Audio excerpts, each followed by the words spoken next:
Виждал ли си онези видеа, в които някой странен човек ти казва, че ще те направи много богат, ако следваш неговия много прост и лесен съвет? И след като изгледаш видеото, се оказва, че много лесният съвет е да спечелиш от тотото или просто да си роден страшно богат. Това видео не е от тях. В това видео ще научиш какви начини за печелене на пари има и какво трябва да направиш, за да ги печелиш с удоволствие.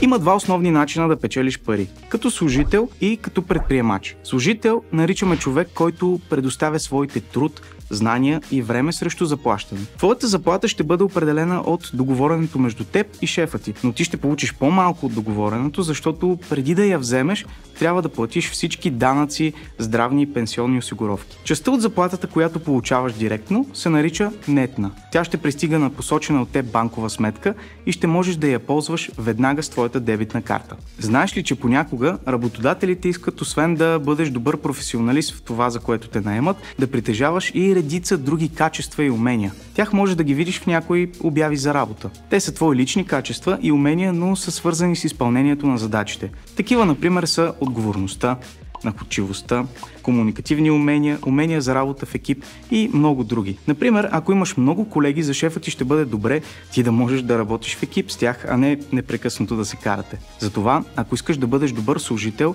е добре освен своите професионални знания и умения, да развиеш в себе си и тези лични качества и умения. Вторият начин да печелиш пари е като бъдеш предприемач. Предприемачът е човек, който създава и управлява свой бизнес, поемайки всички рискове, но и получавайки цялата печалба. Предприемачът няма шеф, а той самият е такъв. Но не бързай да казваш, че това е супер, защото не винаги е така. Причината е, че той носи цялата отговорност и риск, ако бизнесът му не е успешен. А за да бъдеш успешен предприемач, трябва да направиш много неща. На първо място да решиш по какъв начин ще печелиш пари. Обикновено това е нещо, в което си добър и имаш нужните знания и умения, за да го правиш по най-добрия начин и да печелиш повече. На следващо място ти е нужен план. Няма как да печелиш, ако не знаеш какво и как да го правиш. Този план се нарича бизнес план и при създаването му трябва да помислиш за всички важни неща, свързани с печеленето на пари по този начин. За да бъде успешен бизнесът ти, трябва да се отдадеш на идеята, да изпълняваш задълженията си отговорно, но и да имаш много търпение, защото не винаги печалбата ще бъде голяма още в самото начало. Както служителят, така и предприемачът трябва да плащат данък върху спечелените пари,